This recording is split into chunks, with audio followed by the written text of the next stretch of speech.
The Mona Lisa may be the most famous painting in the world.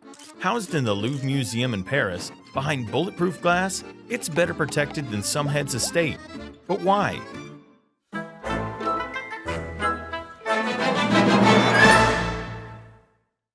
The Mona Lisa was painted by the great Italian artist Leonardo da Vinci between 1503 and 1519. It spent some time in the care of King Francis I of France and was part of France's royal collection. That is, until the French Revolution turned the royal collection into a public collection. The painting eventually found its home in the Louvre, perhaps the most famous art museum in the world, setting the stage for the strange events that would make this one of the most famous sorta smiles in history. The painting was highly regarded, even while Leonardo was still working on it, but it wasn't until later that it became a universal symbol of great art. During the 19th century, interest in the Renaissance led to some, let's say, exaggerated claims about both Leonardo and his model.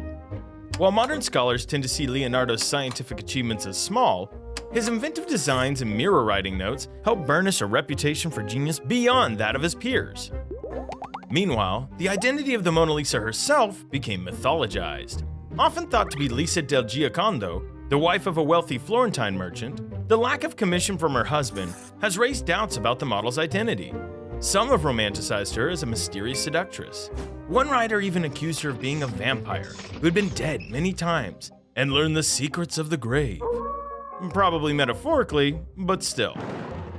The painting's fame was galvanized in 1911 by another mystery: the Mona Lisa's theft.